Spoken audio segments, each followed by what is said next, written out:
রোজকার রান্নার থেকে আজকের রেসিপি কলার চিপস। আজ বানাবো কলার চিপস। কলার চিপস বানাতে আমাদের কাঁচা কলা লাগবে। এই কাঁচা কলাটাকে আমি ছুলে বাকলটা ছুলে আমি এরকম পাতলা পাতলা করে কেটে নিয়েছি। কেউ মেশিন দিয়েও কাটতে পারে বা হাত দিয়েও কাটলে হয়। যে এরকম পাতলা পাতলা করে কেটে নিয়েছি। লাগবে কলার চিপস করে নিয়েছি। লাগবে লেবু, হলুদ 1 চামচ ভর্তি, লবণ, আর এখানে আমি আধা কাপেরও কম জল নিয়েছি। এই জলটার মধ্যে আমি 1 চামচ হলুদ আর 1 চামচ ভর্তি লবণ দিয়ে এই জলটা রেডি করে রাখলাম। আর এখন আমি এই যে কাঁচা কলাটাকে যে চিপস করে রেখেছি, এটাতে আমি এরকম এক বাটি জলের মধ্যে 2-3 ড্রপ লেবু দিব, দিয়ে আমি যে কাঁচা কলাগুলি এটাতে ভিজিয়ে রাখবো। কাঁচা কলার একটা কষ আছে না, তো এটাকে ভিজিয়ে রাখলে কষটা কেটে যাবে।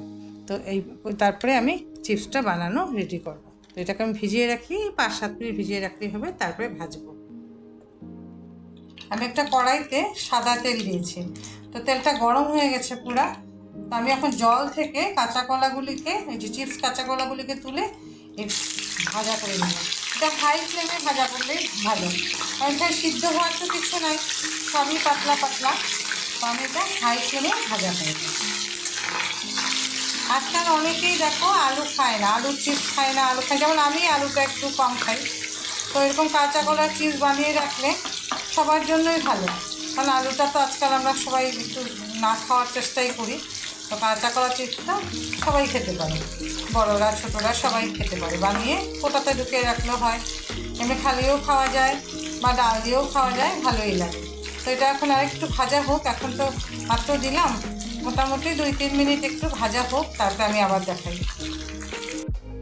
এই যে চিপসটা হাফ ভাজা হয়েছে, একটু শক্ত শক্ত ভাব হয়েছে। তো এখন আমি তাতে দিয়ে দেবো যে হলুদ আর লবণ যে গুলেছিলাম, একটা কাপে আধা কাপ জলের মধ্যে 1 চামচ হলুদ, 1 চামচ লবণ, ওইটা 2 চামচ দিয়ে দিলাম। 2-3 চামচ দিয়ে দিলেই হবে। আর একটু ভাজবো, আর একটু কড়া কড়া ভাজা না হলে না গরমে ভালো লাগে না, গরমে পর ঠান্ডা ঠান্ডা হয়ে যাবে। আর একটু ভাজা হোক।